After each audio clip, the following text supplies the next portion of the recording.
नमस्कार दोस्तों, 20 अप्रैल 2021 के daily the Hindu editorial discussion में आपका स्वागत है।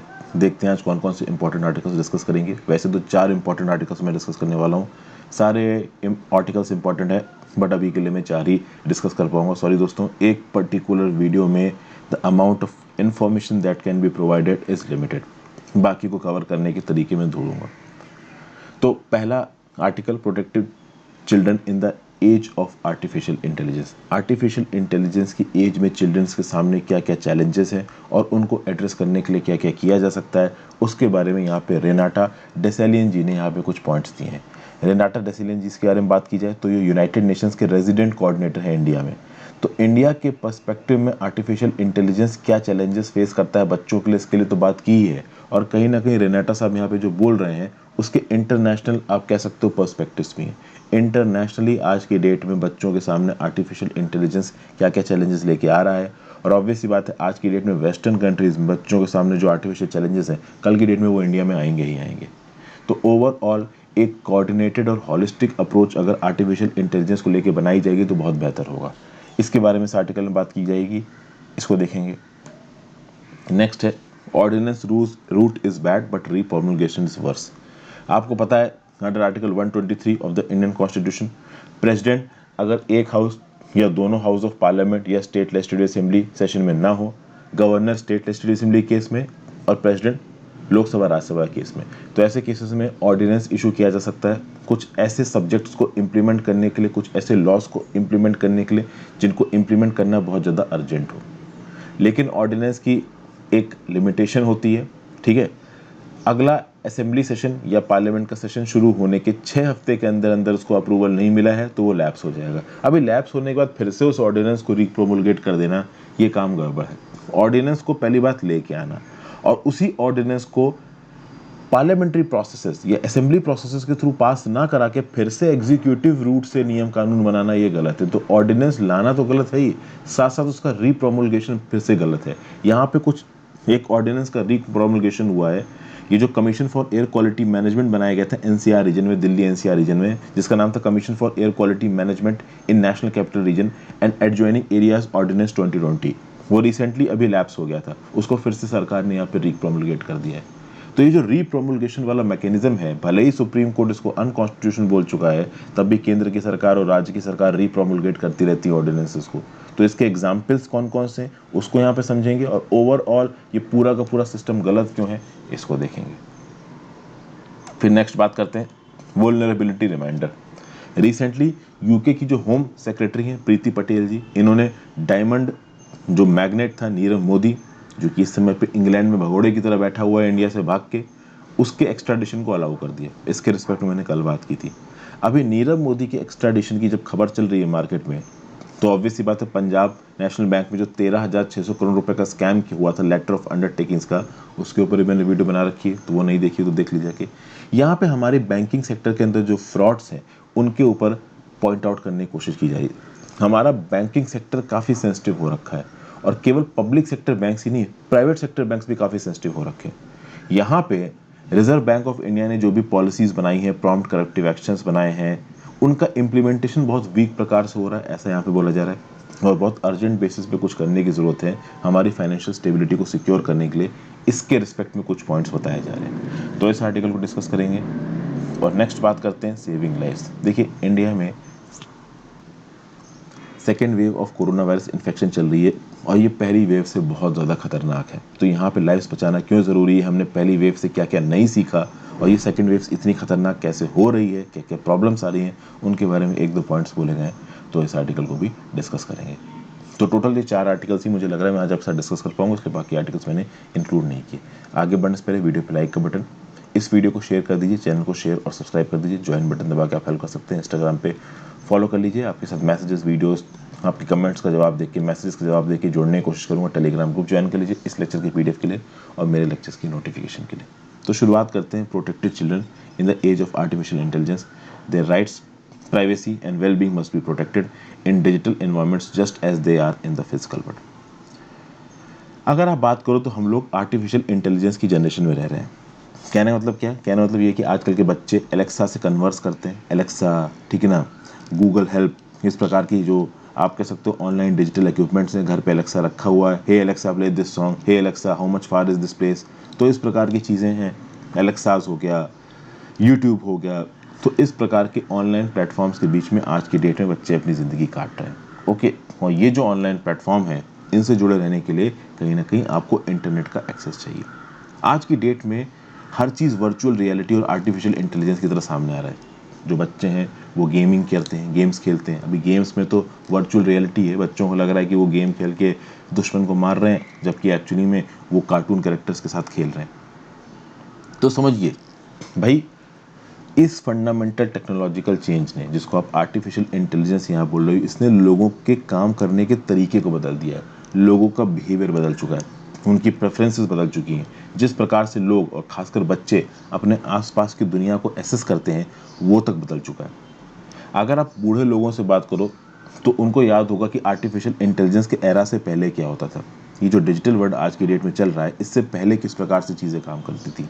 लेकिन आज की डेट में जो मिलियंस ऑफ चिल्ड्रंस और एडोलेसेंट्स और इवन 20, 25, 30 साल की आप कह दो एज ब्रैकेट में जो लोग आते हैं, वो भी कहीं ना कहीं डिजिटल रेवोल्यूशन में ही पले बड़े हैं। क्योंकि जब तक वो 10 साल 12 साल के हुए, तब तक हर चीज़ डिजिटल उनको सामने नजर आने लगी। तो कुल मिला के जब इतना ज़्यादा चीज़ें डिजिटलाइज हो रही हैं चारों तरफ, तो यहाँ पे बच्चे ऑनलाइन किस प्रकार से काम कर रहे हैं, बच्चे ऑनलाइन किस प्रकार से इंटरफेसेस को अपने सामने देख रहे हैं, और उनके लिए चाइल्ड सेफ डिजिटल स्पेसेस बनाना एक प्रायोरिटी बन जाती है। समझ गए? सबसे खास बात दोस्तों यहाँ पे ये है कि जो ट्रांसफॉर्मेशन आया है इंटरनेट वर्ल्ड का, इसके बहुत से फ़ायदे हैं। और जब आप इनके फ़ायदों को अच्छी तरीके से उठा के जाओ, तो नो डाउट बहुत हद तक ह्यूमन डेवलपमेंट हो सकता है। आप कह सकते हो सोसाइटी का पोटेंशियल बढ़ सकता है। अच्छी अच्छी चीज़ें यहाँ पे हैं। लेकिन आप समझिए, प्रॉब्लम्स भी हैं। यूनिसेफ के अकॉर्डिंग और इंटरनेशनल टेलीकम्युनिकेशन यूनियन के अकॉर्डिंग, दुनिया के 2/3 बच्चे, दुनिया के 67 बच्चों के पास, 67% बच्चों के पास इंटरनेट का एक्सेस घर पे नहीं है। और इंडिया में जो डिजिटल हैव और हैव नॉट है, मतलब इंडिया में वो लोग जो कि डिजिटल वर्ल्ड के साथ जुड़े हुए हैं, जिनके पास इंटरनेट का एक्सेस है, हार्डवेयर है, और वो लोग जो ना इंटरनेट से जुड़े हैं, ना उनके पास डिजिटल एक्सेस और हार्डवेयर है, इनके बीच का फ़र्क बहुत ज़्यादा है। पिछले साल आपने सुना ही होगा कि एक यंग दिल्ली यूनिवर्सिटी के अंडर ग्रेजुएट ने सुसाइड कर लिया, क्योंकि उसके माँ बाप उसको एक लैपटॉप और स्मार्टफोन नहीं दिला पाए, और कोरोना के पैंडेमिक के समय पर वो पढ़ाई नहीं कर पा रहा था। तो इस प्रकार की चीज़ें इस बात की एक्यूटनेस को दर्शाती हैं कि हमारे देश में डिजिटल डिवाइड किस हद तक बढ़ चुका है, हमारे देश में किस हद तक लोग डिसएडवांटेज्ड हैं, क्योंकि उनके पास हार्डवेयर्स नहीं हैं, सॉफ्टवेयर्स नहीं हैं, उनके पास इंटरनेट का एक्सेस नहीं है। अगर इस आर्टिफिशियल इंटेलिजेंस की टेक्नोलॉजी का फ़ायदा उठाना है, तो ये जो सोसाइटल इनइक्वालिटीज़ है, ये तो डिजिटल इनइक्वालिटी है, पहली बात तो आपको इसको ख़त्म करना पड़ेगा। ठीक है ना? और डिजिटल डिवाइड को ख़त्म करने के साथ साथ जब ज़्यादा बच्चे और एडोलेसेंट ऑनलाइन जाएंगे, तो उनको प्रोटेक्ट भी करना पड़ेगा। मतलब आर्टिफिशियल इंटेलिजेंस का एक्सेस तो आपको लेके आना ही है बच्चों तक, उसके साथ साथ उस एक्सेस के साथ साथ बच्चों को आपको सेव भी करना है। तो सेव करना है, इसका मतलब क्या है? इसका मतलब ये है कि शायद हो सकता है कि आर्टिफिशियल इंटेलिजेंस कुछ खतरा पोज कर रहा हो, बिल्कुल खतरा पोज कर रहा है।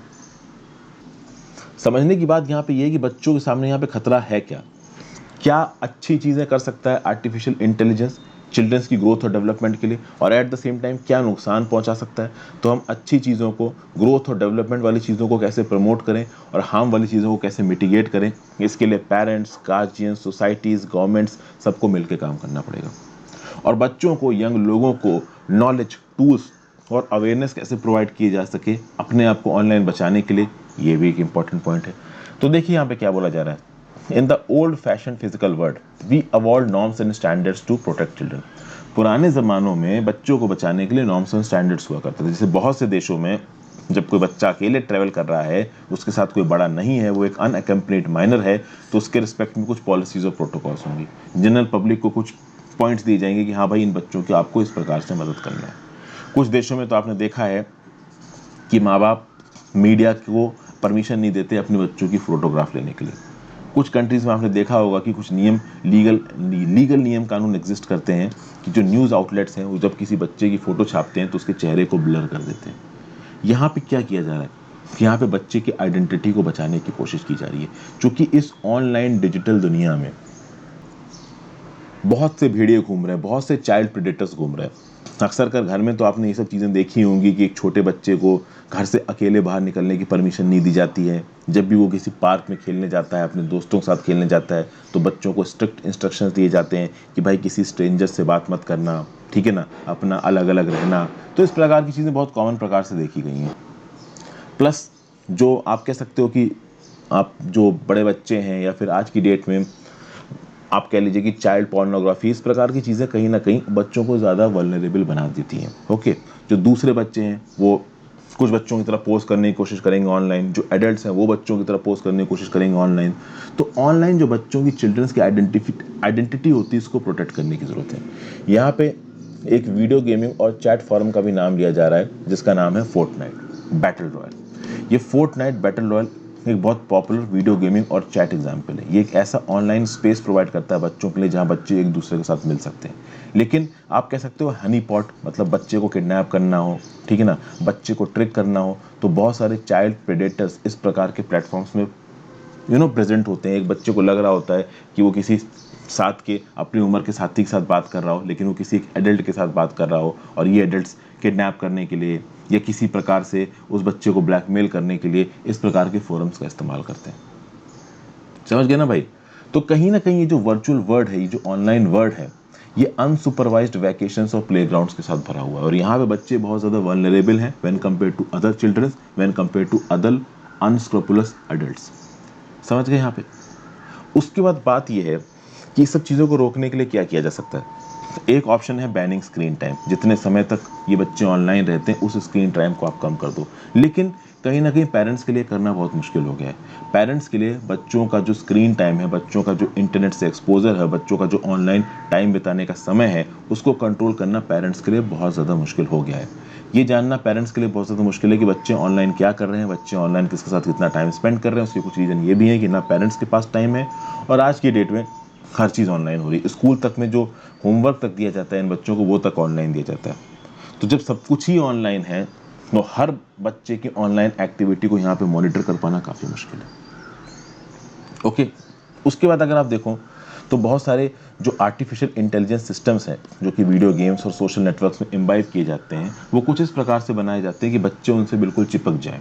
तो इन गेमिंग और सोशल नेटवर्क साइट्स की जो एल्गोरिदम होती है, वो कहीं ना कहीं बच्चों को अपने साथ चिपका लेती है, बिल्कुल अटैच कर लेती है। Infinite scroll. अब टिकटॉक में क्या है, टिकटॉक में छोटी छोटी आधे आधे मिनट की वीडियोस आप स्क्रॉल करते चले जाओ। आजकल यूट्यूब शॉर्ट्स चल रहे हैं, यूट्यूब शॉर्ट्स में आप स्क्रॉल करते चले जाओ। वो एक प्रकार की एडिक्टिव चीज़ है, ठीक है। तो खाने से रिलेटेड यूट्यूब शॉर्ट आ रहा है तो आता ही जाएगा 30-30 सेकंड की, 25-25 सेकंड की वीडियोस, जिसमें एक दाल मखनी रखी होगी, एक रोटी रखी होगी, एक बटर पनीर रखा होगा, और कोई एक पर्टिकुलर लड़का या लड़की होगी, वो रोटी तोड़ के उसमें पनीर लगा रहा होगा, उसमें मखनी डाल रहा होगा और ऐसे दिखा रहा होगा स्क्रीन पे। तो इस प्रकार की चीज़ें, मतलब शॉर्ट्स, मतलब आर्टिफिशियल इंटेलिजेंस की एल्गोरिदम आज कुछ कुछ इस प्रकार से बन रही है कि छोटी छोटी क्लिप्स जो कि लोगों को अपने साथ चिपका सकें। ये मैं यूट्यूब का एग्जांपल दे रहा हूँ। अलग अलग आप कह सकते हो गेमिंग प्लेटफॉर्म्स में कुछ इस प्रकार के ही अपने से चिपका लेने वाले मैकेनिज्म को ये एल्गोरिदम डिवाइस करती हैं।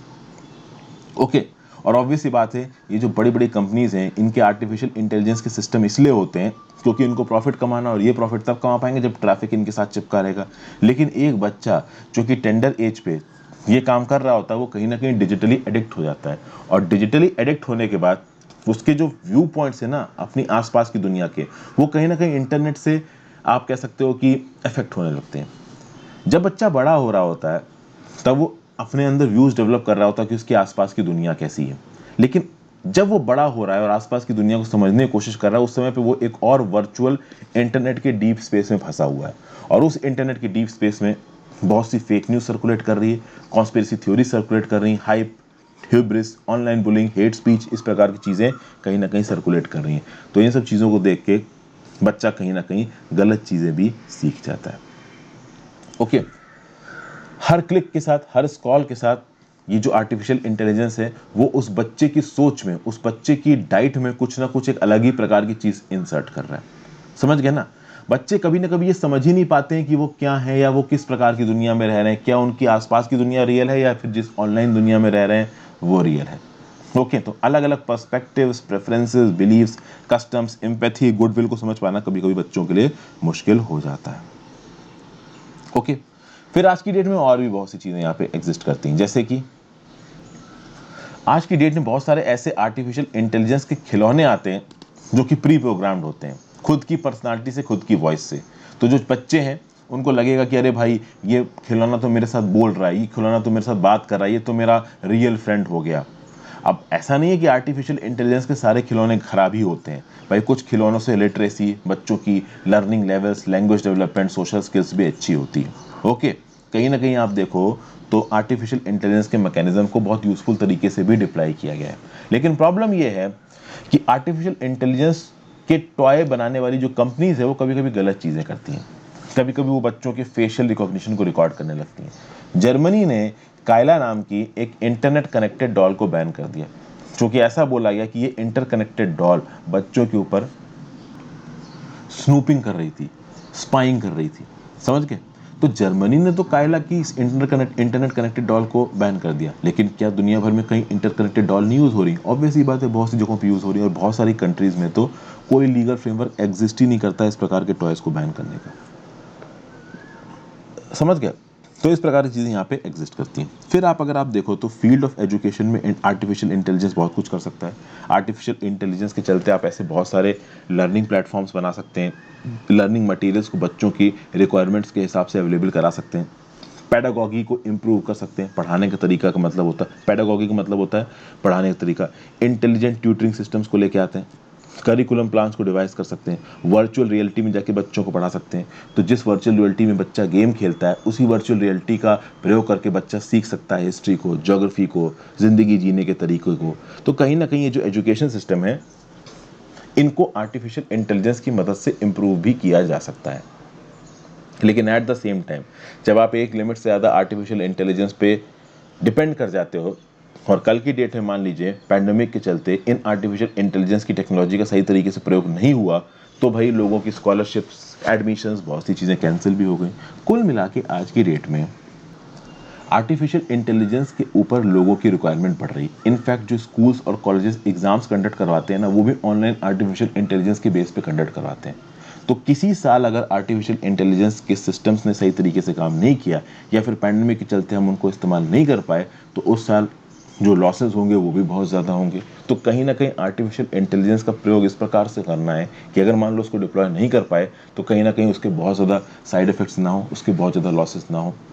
और ये बात भी हमको ध्यान रखनी है कि जो एजुकेशनल और परफॉर्मेंस डाटा होता है ना बच्चे का, इसको कॉन्फिडेंशियल रखना है, इसको एनोनिमस रखना है। मतलब दुनिया भर को ये बताते नहीं फिरना है कि भाई आर्टिफिशियल इंटेलिजेंस के प्रयोग से इस बच्चे पे ये फ़र्क आ रहा है, ये बच्चा ये सीख रहा है, ये बच्चा ये नहीं सीख रहा है। ओके, और next phase of fourth industrial revolution क्या बोलता है? ये बोलता है कि भाई एक ओवरवेलमिंग पुश होना चाहिए, किसके लिए?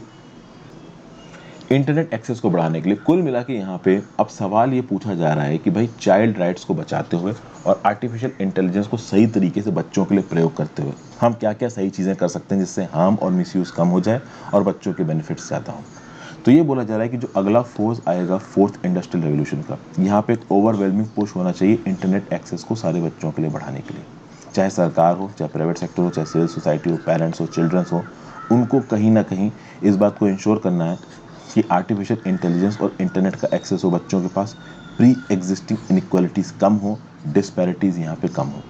एट द सेम टाइम एक मल्टी प्रॉन्ग्ड एक्शन प्लान लेके आना है जिसमें लीगल और टेक्नोलॉजिकल सेफगार्ड्स हो, जिससे बच्चों की प्राइवेसी को बचाया जा सके। पेरेंट्स, गार्जियंस, टीचर्स और चिल्ड्रंस के अंदर अवेयरनेस होना चाहिए कि आर्टिफिशियल इंटेलिजेंस में क्या चीज़ें गलत हैं, किन गलत चीज़ों को हमें इस्तेमाल नहीं करना है। आर्टिफिशियल सिस्टम इंटेलिजेंस के जो भी टूल्स हम प्रयोग करते हैं उनको सर्टिफाई करना, रेटिंग सिस्टम्स के थ्रू उनको एसेस करना, सेफ आर्टिफिशियल इंटेलिजेंस की ऐप्स को चुनना, एनोनिमस अकाउंट्स को बैन करना, इस प्रकार के प्रॉपर लीगल सेफगार्ड्स करने चाहिए। फिर इन्फोर्सिएबल एथिकल प्रिंसिपल्स होने चाहिए, नॉन डिस्क्रिमिनेशन के, फेयरनेस के। जब भी आप आर्टिफिशियल इंटेलिजेंस के सिस्टम्स को डिवाइस कर रहा हो, आपकी पॉलिसी डिज़ाइन कुछ इस प्रकार की होनी चाहिए कि डिस्क्रिमिनेशन ना हो, फेयरनेस हो इन सिस्टम्स को यूज़ करने में। ओके, और do no harm risk assessment होना चाहिए सारी आर्टिफिशियल इंटेलिजेंस की एल्गोरिदम में। लेकिन इसके लिए बहुत ज़बरदस्त प्रकार का इकोसिस्टम आपको बनाना पड़ेगा, और इंडिया अभी इससे बहुत ज़्यादा दूर है। और हमको कुछ ऐसे ऑनलाइन टूल्स की ज़रूरत है, एक ऐसे ऑनलाइन कल्चर की ज़रूरत है जहाँ पे बच्चे बिल्कुल चिपक ही ना जाए कंप्यूटर से, एडिक्ट ना हो जाए। कहीं ना कहीं बच्चों को ऑनलाइन के साथ साथ रियल वर्ल्ड के बारे में, फिजिकल वर्ल्ड के बारे में भी उतनी ही चीज़ें पता होनी चाहिए, तभी उनके हॉरिजन्स वाइडन होंगे, तभी उनके पर्सपेक्टिव्स डाइवर्स होंगे। अगर वो सिर्फ ऑनलाइन ही चीज़ों में घुसे रहेंगे तो बाकी चीज़ें वो सीख ही नहीं पाएंगे। इसके लिए रिसेंटली इंटरनेशनली और डोमेस्टिकली क्या किया गया, तो फरवरी में एक लैंडमार्क डिसीजन आया UN committee on the rights of child का। UN committee on the rights of child ने अडॉप्ट किया जनरल कमेंट 25। इसके थ्रू ये क्या कर रहे थे, इंप्लीमेंट कर रहे थे convention on the rights of child, और यहाँ पे चिल्ड्रंस राइट्स को फुलफिल कर रहे थे डिजिटल एनवायरनमेंट में। उसी प्रकार से सरकार ने, मतलब भारत सरकार ने भी बहुत स्ट्रॉन्ग पॉलिसीज डिवाइस करने की कोशिश की बच्चों की वेलबींग को बढ़ाने के लिए। तो राइट टू एजुकेशन के लिए लेजिस्लेटिव फ्रेमवर्क लेके आया गया है, लॉज और पॉलिसीज बनाई गई हैं ताकि बच्चों के जो ऑनलाइन एब्यूज़ है, वायलेंस है, इसको रोका जा सके, जैसे कि नेशनल पॉलिसी फॉर चिल्ड्रन, और इस नेशनल पॉलिसी फॉर चिल्ड्रन को डिजिटल स्पेस में भी एक्सटेंड किया जा रहा है। इसमें अभी बहुत से अमेंडमेंट्स की ज़रूरत है, this is still not enough, but ये बोल सकते हो कि इंडिया में ऐसा नहीं है कि कुछ हुआ ही नहीं है, हालांकि बहुत कुछ और करने की ज़रूरत है। और अभी के लिए जो यूनिसेफ का जनरेशन एआई इनिशिएटिव है, ये वर्ल्ड इकोनॉमिक फोरम के centre for fourth industrial revolution के साथ काम कर रहा है, और आर्टिफिशियल इंटेलिजेंस को बच्चों के लिए किस सेफ और ट्रांसपेरेंट वे में इस्तेमाल किया जाए, इसके ऊपर शोध हो रही है। तो यूनिसेफ का generation artificial intelligence initiative is currently working with world economic forum centre for fourth industrial revolution. ठीक है, इस पार्टनरशिप को अगर आप कहीं कोट कर सकते हो तो कर दीजिए। तो यूनिसेफ का इस जनरेशन एआई इनिशिएटिव और वर्ल्ड इकोनॉमिक सेंटर का centre for fourth industrial revolution artificial intelligence को बच्चों के लिए कैसे सेफ तरीके से प्रयोग किया जाएगा, इसके बारे में ऑलरेडी रिसर्च कर रहा है। ये एक बड़ा अच्छा पॉइंट है, आप कहीं पे कोट कर सकते हैं। अब बात करते हैं ऑर्डिनेंस रूट इज बैड, री प्रोमulgation वर्स। आज की डेट में सरकारें, चाहे केंद्र की सरकार हो चाहे राज्य की सरकार हो, वो लेजिस्लेटिव पावर का उसुप्शन कर रही हैं, मतलब लेजिस्लेटिव पावर को इलीगली ऑक्युपाई कर रही हैं एग्जीक्यूटिव पावर के दम पे। इसके रिस्पेक्ट में भी रिसेंटली क्या हुआ, रिसेंटली ये हुआ है कि केंद्र सरकार ने यहाँ पे रीप्रोमulgate किया है एक ऑर्डिनेंस को, और उसके through commission for air quality management को नेशनल कैपिटल रीजन में बनाने की बात की है। कौन सा ऑर्डिनेंस यहाँ पे रीप्रोमulgate किया है, तो commission for air quality management in national capital region and adjoining areas ordinance 2020। तो इस ऑर्डिनेंस को फिर से रीप्रोमulgate किया गया है यहाँ पे सरकार के द्वारा। अब जब ये रीप्रोमulgation हुआ ऑर्डिनेंस का, तो इससे कुछ सवाल उठे। सवाल क्या उठे कि ये जो ऑर्डिनेंस को इशू करने की जो प्रैक्टिस है कि भाई आप नियम कानून बनाने के लिए ऑर्डिनेंस इशू कर रहे हो, ये किस हद तक सही है। ठीक है ना, मतलब कि एक ऑर्डिनेंस आपने इशू किया, तो टेक्निकली आपने उस ऑर्डिनेंस को अर्जेंट बेसिस पे इशू किया होगा, तो अगले ही पार्लियामेंट सेशन में वो पास हो जाना चाहिए, तब तो सब कुछ ठीक है। अभी अगले पार्लियामेंट सेशन में वो पास नहीं हुआ और वो लैप्स कर गया, तो उसके बाद आप उसको रीप्रोमulgate कर दो, ये कहाँ तक सही है। बिना पार्लियामेंट के रेटिफाई किए, बिना लेजिस्लेटिव पावर्स को एक्सरसाइज किए हुए, एग्जीक्यूटिव पावर का प्रयोग करके आप नियम कानून बनाए जा रहे हो, ये काम तो कहीं ना कहीं गड़बड़ है। अगर बात करो तो संविधान हमारे देश की, आप कह सकते हो, केंद्र की सरकारों को और राज्य की सरकारों को यह ताकत देता है कि जब पार्लियामेंट सेशन में नहीं है या फिर स्टेट लेजिस्लेचर सेशन में नहीं है, तो प्रेसिडेंट या गवर्नर ऑर्डिनेंस को प्रोमulgate कर सकते हैं अंडर आर्टिकल 123 एंड आर्टिकल 213। लेकिन प्रॉब्लम ये है कि ऑर्डिनेंस के थ्रू आप एक नियम कानून लेके आ रहे हो, और नियम कानून बनाना एक लेजिस्लेटिव पावर है, एक एग्जीक्यूटिव पावर नहीं है। तो एक बार अर्जेंट बेसिस पे मान लो आप एक ऑर्डिनेंस ले भी आओ तो तक तो सही है, हालांकि अर्जेंट बेसिस मतलब बहुत ही ज़्यादा अर्जेंट, ओके। लेकिन बार बार आप उसी कानून को रीप्रोमulgate करते रहोगे, इसका क्या मतलब है, इसका मतलब ये है कि आप अपनी एग्जीक्यूटिव पावर को लेजिस्लेटिव पावर से ज़्यादा इंपॉर्टेंट मान रहे हो, और ये काम गड़बड़ है, ओके। जब कॉन्स्टिट्यूएंट असेंबली में ऑर्डिनेंस मेकिंग पावर के ऊपर बहस चल रही थी, तो कुछ मेंबर्स ने बोला कि अगर आप एक ऑर्डिनेंस को प्रोमulgate करते हो तो 4 हफ्ते के अंदर वो ऑर्डिनेंस लैप्स कर जाना चाहिए। लेकिन बाद में किसी को भी ये अंदाज़ा नहीं था कि ऑर्डिनेंस कई बार दोबारा रीप्रोमulgate किए जाएंगे। ऑर्डिनेंस के रिस्पेक्ट में अगर एक डाटा देखा जाए, तो सबसे पहले तो देखते हैं कि ऑर्डिनेंस को हमारी देश की आज़ादी से लेकर अब तक कितनी बार इस्तेमाल किया गया है, कौन कौन से सालों में। 1950s की बात की जाए तो केंद्र सरकार ने ऑन एन एवरेज प्रति साल 7.1 ऑर्डिनेंस इशू किए। 1990s की बात की जाए तो केंद्र सरकार ने प्रति ईयर 19.6 ऑर्डिनेंस यूज़ किए। 2010s में आ जाइए तो केंद्र सरकार ने प्रति ईयर 7.9 ऑर्डिनेंस इशू किए। लास्ट कपल ऑफ ईयर्स की बात करो तो 2019 में 16 ऑर्डिनेंसेस इशू हुए हैं, 2020 में 15 ऑर्डिनेंसेस इशू हुए हैं और इस साल अब तक 4 ऑर्डिनेंसेस ऑलरेडी इशू हो चुके हैं। ऐसा नहीं है कि केंद्र सरकार ही केवल इन ऑर्डिनेंसेस वाले तरीके को अपना रही है, राज्य की सरकारें भी इस ऑर्डिनेंस के तरीके को अक्सर कर इशू यूज करती हैं। और जब राज्य की सरकार ने एक लिमिट से ज़्यादा इस मैकेनिज्म का गलत प्रकार से इस्तेमाल किया, तब इसके खिलाफ आवाज़ उठाई गई। डीसी वाधवा एक प्रोफेसर थे इकोनॉमिक्स के। इन्होंने जब बिहार के एडमिनिस्ट्रेटिव सिस्टम को देखा तो इनको पता चला कि भाई बिहार में तो मजाक ही चल रहा है। 1967 से लेकर 1981 तक बिहार में 256 ऑर्डिनेंसेस को इशू किया गया, जिसमें से 69 बार तो रीप्रोमulgation हुआ है, यानी एक ऑर्डिनेंस जो लैप्स कर गया उसको फिर से रीप्रोमulgate कर दिया। और इसके चलते लगभग आप कह सकते हो कि कुछ ऑर्डिनेंसेस तो 10 साल से ज़्यादा एक्टिव रहे हैं। मतलब कि एक नियम कानून को आपने 10 साल से ज़्यादा एक्टिव रखा केवल एग्जीक्यूटिव ताकत के बेसिस पे, वहाँ पे लेजिस्लेचर के अप्रूवल की ज़रूरत ही नहीं पड़ी। ये हमारी कॉन्स्टिट्यूशनल स्कीम के अगेंस्ट जाता है। 1986 में एक 5 जज की कॉन्स्टिट्यूशन बेंच बनी सुप्रीम कोर्ट की, जिसने ये बोला कि भाई ऑर्डिनेंस का रीप्रोमulgation गलत है, ये कॉन्स्टिट्यूशनल स्कीम के अगेंस्ट। और ये बात बिल्कुल सही है। अरे भाई, किसी भी नियम कानून को बताना लेजिस्लेचर की ताकत है। अभी एग्जीक्यूटिव उसी नियम कानून को बार बार प्रोमulgate करता ही जाएगा, तो लेजिस्लेचर की ताकत तो यहाँ पे वायलेट हो रही है ना। यहाँ पे देखिए सुप्रीम कोर्ट क्या बोल रहा है।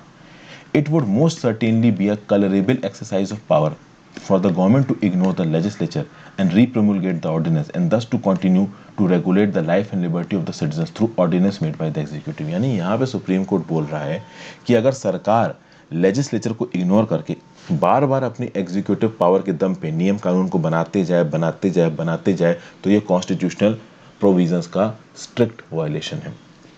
एक ऐसी स्ट्रेटजी जो कि रेपुग्नेंट है, मतलब अगेंस्ट है कॉन्स्टिट्यूशनल स्कीम के, जहाँ पे एग्जीक्यूटिव अपनी ताकत को आप कह सकते हो ओवरलैप कर रहा है और कहीं ना कहीं जो कॉन्स्टिट्यूशनल लिमिटेशन एग्जीक्यूटिव के ऊपर इम्पोज की गई है कि हाँ भाई एग्जीक्यूटिव एक नियम कानून इमरजेंसी सिचुएशन बना सकता है, उसका गलत प्रकार से प्रयोग करके एग्जीक्यूटिव लेजिस्लेचर के डोमेन में घुस रहा है। और ये बात यहाँ पे कोर्ट ने पॉइंट आउट करी। ओके भाई, और उस समय पे कोर्ट ने एक और बात पॉइंट आउट की जो कि बड़ी अजीब है। सोचिए, उस समय पे कोर्ट ने पॉइंट आउट किया कि केंद्र सरकार ने अब तक एक भी ऑर्डिनेंस रीप्रोमulgate नहीं हुआ है। मतलब बिहार के रिस्पेक्ट में डीसी वाधवा इस रीप्रोमulgation ऑफ ऑर्डिनेंस वाले इशू को लेके पहुंचे सुप्रीम कोर्ट, और सुप्रीम कोर्ट यहाँ बिहार की सरकार को और बाकी राज्य सरकारों को ये एग्जाम्पल दे रही है कि देखिए सेंट्रल गवर्नमेंट ऑर्डिनेंस तो लेके आई है बट किसी ऑर्डिनेंस को रीप्रोमulgate नहीं किया है। लेकिन यहाँ पे सेंट्रल गवर्नमेंट का जो अच्छा एग्जाम्पल दिया गया वो ज़्यादा दिन चल नहीं पाएगा, क्योंकि अब राज्य सरकारों से कौन सीखेगा? सेंट्रल गवर्नमेंट सीखेगी, और अब सेंट्रल गवर्नमेंट भी ऑर्डिनेंस को रीप्रोमulgate करना शुरू करेगी। आप देखिए, सुप्रीम कोर्ट के इस जजमेंट ने रीप्रोमulgation ऑफ ऑर्डिनेंस को बंद नहीं किया। केंद्र सरकार ने 2013 में और 2014 में सिक्योरिटीज लॉ अमेंडमेंट ऑर्डिनेंस को 3 बार प्रोमulgate किया, मतलब रीप्रोमulgation हुआ। उसी प्रकार से आप देखोगे दिसंबर 14 में जो लैंड एक्विजिशन एक्ट इशू किया था ऑर्डिनेंस के थ्रू, उसको 2 बार रीप्रोमulgate किया गया, एक अप्रैल 2015 में, एक मई 2015 में। तो कुल मिला के आप यहाँ पे क्या समझ में आ रहा है? आपको यहाँ पे समझ में ये आ रहा है कि भाई देखिए, एक नियम कानून को आप ऑर्डिनेंस के थ्रू लेके आए और अगर आप उसको पार्लियामेंट में पास नहीं करा पाए और उसको आप इंप्लीमेंट रखना चाहते हो तो आप उसको रीप्रोमulgate करते रहो। ये जो मैटर था ऑर्डिनेंस के रीप्रोमulgation का, ये फिर से सुप्रीम कोर्ट में पहुंचा, और सुप्रीम कोर्ट की जनवरी 2017 की एक 7 जज बेंच ने साफ साफ डिक्लेयर किया कि रीप्रोमulgation की प्रैक्टिस अनकॉन्स्टिट्यूशनल है। देखिए जजमेंट यहाँ पे सुप्रीम कोर्ट का क्या बोल रहा है। रीप्रोमulgation of ordinances is a fraud on the constitution and the subversion of democratic legislative process। यहाँ पे सुप्रीम कोर्ट साफ साफ बोल रहा है कि अगर आप रीप्रोमulgation कर रहे हो तो आप फ्रॉड कर रहे हो हमारे संविधान पे, डेमोक्रेटिक लेजिस्लेटिव प्रोसेस का आप यहाँ पे मजाक उड़ा रहे हो। लेकिन इस जजमेंट को भी हमारी सरकारों ने इग्नोर कर दिया, और फिर आप देखोगे कि Indian medical council amendment ordinance सितंबर 2018 में जिसको लाया गया था, जनवरी 2019 में इसको फिर से रीप्रोमulgate किया गया। क्यों? क्योंकि बीच में जो पार्लियामेंट का सेशन हुआ था उसमें केवल 1 हाउस ऑफ पार्लियामेंट से पास हुआ, तो सरकार ने बोला कि भाई दूसरे हाउस ऑफ पार्लियामेंट से तो अगले सेशन में पास हो ही जाएगा, तो इसके लिए हम लोग इसको रीप्रोमulgate कर देते हैं। सुप्रीम कोर्ट यहाँ पे 2017 के जजमेंट के थ्रू बोल रहा है कि ये प्रैक्टिस अनकॉन्स्टिट्यूशनल है और सरकार फिर से रीप्रोमulgate कर रही है। तो ये तो वही बात होगी ना कि आप सीधे सीधे सुप्रीम कोर्ट के डायरेक्शंस का मजाक उड़ा रहे हो। और अगर आप देखो तो जो currently commission for air quality management को रीप्रोमुलगेट करने की बात है, ये और खतरनाक है। क्यों खतरनाक है? उसका रीजन यहाँ पे ये है कि इसके रिस्पेक्ट में आप देखो, ऑर्डिनेंस तो आया था अक्टूबर 2020 में। जब अभी रिसेंट बजट सेशन शुरू हुआ, उस बजट सेशन के पहले ही दिन इस ऑर्डिनेंस को प्लेस किया गया, लेकिन कोई बिल नहीं लाया गया। और ऑब्वियसली बात है, पूरा का पूरा बजट सेशन निकल चुका है, बिल आया नहीं है। तो अब commission for air quality management वाले ऑर्डिनेंस को आगे लेके जाना है तो रीप्रोमुलगेट करना पड़ेगा, और फिर से उसको रीप्रोमुलगेट कर दिया गया। तो जब सुप्रीम कोर्ट साफ साफ 2017 में ये गाइडलाइंस रिलीज कर चुका है कि रीप्रोमुलगेशन ऑफ ऑर्डिनेंस इज अनकॉन्स्टिट्यूशनल, उसके बाद भी सरकार बिना डरे ऑर्डिनेंस को रीप्रोमुलगेट करती जा रही है। खास बात यहाँ पे है कि सुप्रीम कोर्ट यहाँ पे कोई एक्शन नहीं ले रहा है। यहाँ पे अगर एक्शन ले सकता है तो कौन ले सकता है? सुप्रीम कोर्ट, क्योंकि सुप्रीम कोर्ट की गाइडलाइन सीधे सीधे वायलेट हो रही हैं। और राज्य की सरकारों के कुछ इंस्टेंसेस देखें जहां पे उन्होंने ऑर्डिनेंस रूट का प्रयोग किया, तो 2020 में केरला ने 81 ऑर्डिनेंसेस इशू किए हैं, कर्नाटका ने 24 ऑर्डिनेंसेस इशू किए हैं, महाराष्ट्र ने 21, केरला ने 81, और केरला ने रीप्रोमुलगेट भी किया है ऑर्डिनेंस को। तो one ordinance to set up a Kerala university of digital sciences innovation and technology has been repromulgated 5 times between January 2020 and February 2021। जनवरी 2020 से लेके फरवरी 2021 के बीच में Kerala university of digital sciences innovation and technology बनाने वाले ऑर्डिनेंस को 5 बार रीप्रोमुलगेट किया है केरला की सरकार के द्वारा। तो क्या लग रहा है कि केंद्र की सरकार केवल ऐसी है जो सुप्रीम कोर्ट की गाइडलाइंस को नहीं मान रही है? नहीं, राज्य की सरकारें भी नहीं मान रही हैं। तो यहाँ पे जो लीगल पोजीशन है वो सुप्रीम कोर्ट क्लियर कर चुका है कि रीप्रोमुलगेशन इज अनकॉन्स्टिट्यूशनल। उसके बाद भी जो ऑर्डिनेंसेस हैं वो रीप्रोमुलगेट होते ही जा रहे हैं।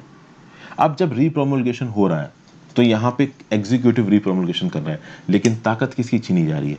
पहली ताकत तो छीनी जा रही है लेजिस्लेचर्स की, दूसरी सुप्रीम कोर्ट जुडिशरी की गाइडलाइंस यहाँ पे हर्ट हो रही हैं। तो ये जो केंद्र की सरकार, राज्य की सरकार कर रही है, इसको नॉर्मल लोग तो नहीं रोक सकते। इसको अगर कोई रोक सकता है तो या तो लेजिस्लेचर रोक सकता है, चाहे वो लोकसभा हो या राज्यसभा हो, या फिर स्टेट की केस में स्टेट लेजिस्लेटिव असेंबली हो या काउंसिल हो, या फिर जुडिशरी रोक सकती है। क्योंकि जुडिशरी सुप्रीम कोर्ट की गाइडलाइंस वायलेट हो रही है, और ताकत किसकी छीनी जा रही है? लेजिस्लेचर्स की। तो ये था पूरा का पूरा इस टॉपिक का एनालिसिस। मैं बोलूँगा कि आप कह सकते हो कि this is one of the most important topics today. मैं जब से बोलूँगा कि जो पहले 2 टॉपिक मैंने आपके साथ डिस्कस किए ना दोस्तों, कहीं ना कहीं आप कह सकते हो कि ये बहुत यूनिक टॉपिक्स हैं। बहुत दिनों से हमने देखा कि ऑर्डिनेंसेस पे कोई टॉपिक नहीं आया था, बहुत दिनों से हमने देखा कि आर्टिफिशियल इंटेलिजेंस पे कोई टॉपिक हमने डिस्कस नहीं किया है। तो आप कह सकते हो कि जो पहले के 2 आर्टिकल्स हमने डिस्कस किए थोड़े से यूनिक हैं, थोड़े से अलग हैं, और एग्जाम्स के पर्सपेक्टिव से तो देखिए इंपॉर्टेंट है ही। नेक्स्ट बात करते हैं किसकी? Vulnerability reminder. The RBI needs to ensure tighter oversight over large value credit related corporate frauds. क्या बोला जा रहा है यहाँ पे?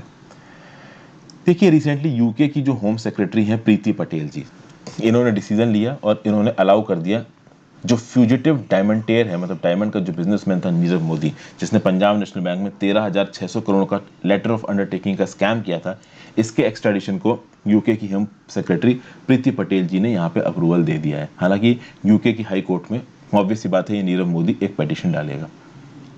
अब इसके रिस्पेक्ट में यहाँ पे बात नीरव मोदी पे नहीं हो रही है, यहाँ पे बात हो रही है इंडिया के बैंकिंग सेक्टर पे। ओके, इंडिया के बैंकिंग सेक्टर की बात की जाए, इंडिया के बैंक्स की बात की जाए, तो इंडिया के जो लेंडर्स हैं उन्होंने जो पैसा मार्केट में बांटा है एज उधार, कहीं ना कहीं उसमें जो नॉन परफॉर्मिंग एसेट्स हैं, जो स्पेशल मेंशन अकाउंट्स हैं, वो बढ़ रहे हैं। आरबीआई की जो लेटेस्ट एनुअल रिपोर्ट आई है, देखिए यहाँ पे क्या लिखा हुआ है। ये आरबीआई की लेटेस्ट एनुअल रिपोर्ट क्या बोल रही है? In August last year that the total number of cases of fraud minimum size of 1 lakh, मतलब 1 लाख के साइज के जो फ्रॉड के केसेस थे बैंक्स में, फाइनेंशियल इंस्टीट्यूशंस में, ये वॉल्यूम में 28% बढ़े, ठीक है ना, एंड सच 159% और मोर देन 2.5 टाइम्स। मतलब कि पिछले साल अगस्त लास्ट ईयर, यानी अगस्त 2020 से 31 मार्च 2020 तक आप कह सकते हो कि जो टोटल वैल्यू में आप फ्रॉड वाले जो लोन बांट रखे हैं बैंकों ने, ये बढ़ के कहां तक पहुंच चुके हैं? 1.85 लाख करोड़। मतलब कि 1 लाख रुपए के मिनिमम लोन्स जो कहीं ना कहीं फ्रॉड की कैटेगरी में जा रहे हैं, वो पिछले साल अगस्त 2020 के अगर 31 मार्च सॉरी अगस्त 2020 में, अगस्त 2020 में रिपोर्ट आई थी, और अगस्त 2020 की रिपोर्ट ये बोलती है कि 31 मार्च 2020 को 31 मार्च 2020 को पिछले 12 महीने के डाटा उठा के देखा जाए तो ओवरऑल वो लोन्स जो कि 1 लाख रुपए के मिनिमम है और गड़बड़ हो रहे हैं, एनपीए में बदल रहे हैं, ऐसे लोन्स की जो क्वांटिटी है वो 159% बढ़ गई है, 2.5 गुना ये बढ़ गए हैं और टोटल जो क्वांटम इसमें इन्वॉल्व है वो 1.85 लाख करोड़ है। तो आरबीआई की एनुअल रिपोर्ट अगस्त 2020 की क्या बोलती है कि 31 मार्च 2020 को जो फाइनेंशियल ईयर खत्म हुआ उस फाइनेंशियल ईयर्स में जो सौर लोन्स थे, जो एनपीए लोन्स थे, वो 2.5 गुने से भी ज्यादा बढ़े हैं। बहुत जबरदस्त उसमें सर्ज हुआ है और ओवरऑल यहाँ पे जो पैसा फ्रॉड की कैटेगरी में जा रहा है वो है 1.85 लाख करोड़, जो कि एक आप कह सकते हो बहुत बड़ा अमाउंट है। उसके बाद कोविड-19 के पैंडेमिक के चलते कॉग्निजेंस ऑफ फ्रॉड थोड़ा ढीला पड़ गया। कॉग्निजेंस ऑफ फ्रॉड का मतलब क्या होता है? कॉग्निजेंस ऑफ फ्रॉड का मतलब होता है इस बात को आइडेंटिफाई करना कि भाई कितना फ्रॉड हो रहा है बैंकिंग सिस्टम में। तो पैंडेमिक के बाद तो इंसॉल्वेंसी इन बैंक्रप्सी कोड और जो भी लिक्विडेशन और एडजुडिकेशन की प्रोसीडिंग्स थी वो कहीं ना कहीं धीमी पड़ गई हैं, ये बात तो हमको पता ही है। ओके, अगर आप देखो तो आरबीआई ने ऑब्जर्व किया कि लोन पोर्टफोलियो में जो लार्ज वैल्यू फ्रॉड्स थे वो बहुत बड़े थे। जो सबसे बड़े 50 क्रेडिट रिलेटेड फ्रॉड्स थे ना, वो टोटल फ्रॉड अमाउंट का 76% बना रहे थे। कुल मिला के आरबीआई ने यहाँ पे जो प्रॉम्प्ट करेक्टिव एक्शन का फ्रेमवर्क बनाया था, जो अर्ली डिटेक्शन की बात की थी इन फ्रॉड्स को रोकने के लिए, कहीं ना कहीं यहाँ पे ये देखने को मिला कि लोन्स में, ठीक है ना, लोन पोर्टफोलियो में फ्रॉड के डिटेक्शन के लिए आपको ये पता करना बहुत ज्यादा जरूरी होता है कि एक पर्टिकुलर लोन जो कि मार्केट में घुमाया गया वो फ्रॉड बना कब। 2019-20 में जो लोन्स मार्केट में घुमाए गए थे, जो फ्रॉड बन रहे थे, ये पता करने में 24 महीने लग रहा था कि ये फ्रॉड बन गए। देखिए, अब किसी कंपनी को जब लोन दिया जाता है, मान लीजिए किसी कंपनी को 10 करोड़ का लोन दिया गया, फिर वो कंपनी उस 10 करोड़ का इस्तेमाल करके बिजनेस करेगी। अभी बिजनेस एक दिन में तो सेटअप होगा नहीं, उसमें 5 महीने, 6 महीने, साल, 2 साल, 5 साल लग सकते हैं। तो एक पर्टिकुलर कंपनी को लोन दिया गया 2019-20 में, एक पर्टिकुलर लोन फ्रॉड लोन की कैटेगरी में कन्वर्ट हो गया। इस बात को पता करने में लमसम 24 महीने का समय लग रहा था। लेकिन आरबीआई की एक फाइंडिंग ये बताती है कि जितना बड़ा लोन है, जितने बड़े क्वांटम का लोन है, वो बड़े क्वांटम का लोन बैड लोन बना, फ्रॉड लोन बना, इस बात को आइडेंटिफाई करने में समय ज्यादा लग रहा है। तो वो लोन जो कि 100 करोड़ के अमाउंट से ज्यादा का है, वो फ्रॉड लोन बन गया है। इस बात को आइडेंटिफाई करने में जो एवरेज टाइम लग रहा है वो 63 मंथ्स का है। मतलब 100 करोड़ से ज्यादा के लोन को अगर आप कह सकते हो मार्केट में घुमाया गया है किसी एक पर्टिकुलर बोरोवर को, तो वो बोरोवर उस 100 करोड़ के लोन को सही तरीके से यूज कर पाया या नहीं कर पाया, या फिर वो गलत हो गया, इस गलती को पकड़ने में 63 महीने एवरेज लग रहे हैं। मतलब 5 साल से ज्यादा ये पता करने में लग रहा है कि जो 100 करोड़ का लोन एक पर्टिकुलर बोरोवर को घुमाया गया है वो क्या फ्रॉड की कैटेगरी में चला गया, वो क्या एनपीए की कैटेगरी में चला गया। समझ गया बात को? यहाँ पे ये सब बातें यहाँ पे बताई जा रही हैं। तो ये जो डिटेक्शन टाइम है, ये डिटेक्शन टाइम बहुत बड़ा है। एक पर्टिकुलर लोन एनपीए की कैटेगरी में पता चला गया है, जितना बड़ा उस लोन का क्वांटम होगा उतना ही ज्यादा समय लग रहा है इस बात को पता करने में कि वो बड़ा लोन एनपीए की कैटेगरी में गया या नहीं गया। फिर आगे बात की जाए तो भाई दो चीजों की यहाँ पे बात की जा रही है, एक पब्लिक सेक्टर बैंक की बात की जा रही है, एक प्राइवेट सेक्टर बैंक की बात की जा रही है। पब्लिक सेक्टर बैंक्स ने लगभग 80% शेयर पकड़ रखा था फ्रॉडुलेंट बोरोइंग का। 2019-20 में जो भी फ्रॉडुलेंट बोरोइंग हो रही थी, जो भी उल्टा सीधा पैसा मार्केट में घूम रहा था, जिसका प्रिंसिपल और इंटरेस्ट वापस नहीं आ रहा था, वो पैसा किसने घुमाया था? पब्लिक सेक्टर बैंक्स ने घुमाया था। लेकिन उसके बाद आप देखोगे कि प्राइवेट सेक्टर बैंक्स भी कहीं ना कहीं फ्रॉड पैसा घुमा रहे हैं। मतलब अगर 80% फ्रॉड पैसा पब्लिक सेक्टर बैंक्स घुमा रही है तो 20% फ्रॉड पैसा प्राइवेट बैंक्स घुमा रहे हैं। लेकिन आगे आने वाले सालों में देखा गया कि भैया जो भी एनपीएस बढ़ रहे थे वो प्राइवेट सेक्टर में 34% से बढ़ रहे थे, लेकिन पब्लिक सेक्टर में 24% से बढ़ रहे थे। तो कुल मिला के यहाँ पे क्या चीज समझ में आ रही? समझ में ये चीज आ रही है कि आरबीआई बहुत ही वीक प्रकार से इंप्लीमेंट कर रहा है अर्ली वार्निंग सिग्नल्स को। किसी थर्ड पार्टी ऑडिट्स करवाया जाता है तो ये internal audits, third party audit सही तरीके से नहीं होते हैं। जो बोरोवर्स होते हैं वो फॉरेंसिक ऑडिट्स में प्रॉपर तरीके से कोऑपरेट नहीं करते हैं, जिसके चलते जो फ्रॉड का डिटेक्शन है वो डिले हो जाता है। समझ गया बात को? और ये सब चीजें हमको कहीं ना कहीं नीरव मोदी के केस में देखने को मिली है। तो यहाँ पे आरबीआई के ऊपर उंगली उठाई जा रही है। RBI as the industry regulator को यहाँ पे रिस्पॉन्सिबल ठहराया जा रहा है और इसलिए आरबीआई से बोला जा रहा है कि RBI needs to walk the talk. अगर वो रेगुलेटर है तो उसको रिस्पॉन्सिबिलिटी लेनी पड़ेगी किसी भी प्रकार की बैड हैपनिंग में सेक्टर में। इसलिए टाइटर ओवरसाइट रखना आरबीआई का काम है और आरबीआई को किसी भी प्रकार की यहाँ पे लैक्सिटी नहीं रखनी है, क्योंकि किसी भी प्रकार की लैक्सिटी यहाँ पे लॉन्ग टर्म में बहुत खतरनाक हो सकती है। किसके लिए? हमारी इकोनॉमी की मैक्रो इकोनॉमिक स्टेबिलिटी के लिए। नेक्स्ट आर्टिकल पे आते हैं, saving lifes, India must quickly improve health facilities to be able to prevent deaths. क्या बोला जा रहा है देखिए यहाँ पे, जो सेकेंड वेव आई है कोरोना वायरस की इन्फेक्शन की, ये बहुत खतरनाक है। जब पहली वेव आई थी और वो पहली वेव मिड सितंबर तक चली थी, तब कहीं ना कहीं आप कह सकते हो कि हम लोग हेल्थ में काफ़ी, आप कह सकते हो, स्ट्रगल कर रहे थे। उस समय पे लगभग लाख केसेस आ रहे थे दिन के, और ऐसा लग रहा था कि भाई बड़ा भयंकर बढ़ रहा है कोरोना वायरस। उस समय पे किसी ने भी ये एक्सपेक्ट नहीं किया था कि ये जो 1 लाख दिन के केसेस हैं, ये कभी भी 2,75,000 में बदल सकते हैं। आज की डेट में कल 2,75,000 केसेस आए हैं दिन में। 2,75,000 केसेस मजाक नहीं होता है। बहुत सारी कंट्रीज तो 2,75,000 टेस्ट नहीं कर पा रही दिन के, हमारे यहाँ इतने केसेस आ रहे हैं। और जब ये सेकेंड वेव आया है, तो इस सेकेंड वेव के दौरान ये देखने को मिला है कि क्रिटिकल फैसिलिटीज़ की फिर से कमी है यहाँ पे। ओके, लोग हॉस्पिटल बेड्स ढूंढ रहे हैं, ऑक्सीजन सिलेंडर्स ढूंढ रहे हैं, मेडिसिन ढूंढ रहे हैं, वैक्सीन ढूंढ रहे हैं। लोग इतनी तादाद में मर रहे हैं कि फ्यूनरल्स के लिए लाइनें लग रही हैं। कॉन्वालेसेंट प्लाज्मा और हाइड्रोक्सी क्लोरोक्विन के लिए ढूंढ रहे हैं लोग, जबकि कॉन्वालेसेंट प्लाज्मा और हाइड्रोक्सी क्लोरोक्विन ये किसी भी प्रकार से 100% इलाज नहीं है कोरोना वायरस के। रामडेसिविर के इंजेक्शंस की कमी पड़ रही है। रामडेसिविर के इंजेक्शंस की बात की जाए तो जो वर्ल्ड हेल्थ ऑर्गेनाइजेशन का लार्ज सॉलिडेरिटी ट्रायल हुआ था, उसने इस बात को बताया कि रामडेसिविर का मोर्टेलिटी को रिड्यूस करने में कोई भी मेजर रोल नहीं है। प्लस अगर रामडेसिविर इंजेक्शन की बात की जाए तो एक इंट्रावेनस इंजेक्शन है, इसको वीन्स में इंसर्ट किया जाता है, तो इसको हॉस्पिटल सेटिंग्स में ही इंसर्ट किया जा सकता है। और रामडेसिविर इंजेक्शन मॉडरेटली सिक पेशेंट्स को ही मदद कर सकता है, सीवियरली सिक पेशेंट्स को मदद नहीं कर सकता है। उसके बाद भी प्लाज्मा, रामडेसिविर और हाइड्रोक्सी क्लोरोक्विन जैसी दवाइयों की इतनी ज़्यादा डिमांड हो गई, चूंकि लोग परेशान हैं। कोरोना का कोई प्रॉपर इलाज तो निकला नहीं है। वैक्सीन मिल गई, बट वैक्सीन एकदम से तो इफेक्ट करेगी नहीं। वैक्सीन का आपको पता ही होगा, अगर आपको कोरोना की वैक्सीन मिल गई है, इसका मतलब ये नहीं कि आप कोरोना से इन्फेक्ट नहीं होगे। कोरोना से आप तब भी इन्फेक्ट हो सकते हो, हाँ, आपकी इन्फेक्शन की जो सीवियरिटी होगी वो कम होगी। तो ये मत सोचिएगा कि अगर आपको वैक्सीन मिल रही तो आप कोरोना से कभी इन्फेक्ट ही नहीं होगे। इन्फेक्ट आप तब भी हो सकते हो, हाँ, इन्फेक्ट होने के चांसेस कम हो जाएंगे, और अगर इन्फेक्ट होते हो तो सीवियरिटी ऑफ द डिजीज कम होगी। समझ गया बात को? तो ये सब बातें यहाँ पे कही जा रही। तो जब सेकेंड वेव आई है, उस समय पे लोगों के अंदर एकदम से भड़बड़ाहट आ गई है, घबराहट आ गई है, और उसके चलते वो दवाइयाँ जो कि प्रूव भी नहीं हुआ है कि भाई ये प्रॉपर तरीके से कोरोना को सॉल्व करती है, उनके लिए होड़ लग गई, उनके लिए दौड़ दौड़ के लोग खरीद रहे हैं। ओके, ये सब बातें यहाँ पे बोली जा रही हैं। अच्छा, रामडेसिविर की बात की जाए तो हेल्थ मिनिस्ट्री का जो जुलाई 2020 का कोविड-19 का क्लिनिकल मैनेजमेंट प्रोटोकॉल है, उसमें ये बोला है कि हाँ भाई, जिसको मॉडरेट डिजीज है कोरोना वायरस की, उसको रामडेसिविर दिया जा सकता है। लेकिन at the same time remdesivir is not, आप कह सकते हो कि जड़ी बूटी नहीं है कि वो पूरी तरीके से कोरोना वायरस को ठीक कर देगी। और फिर यहाँ पे ये बोला जा रहा है कि जो पहली वेव आई थी कोरोना वायरस के इंडिया ने, उसने कहीं ना कहीं हमारी हेल्थ डिलीवरी की वीकनेस को दिखाया था।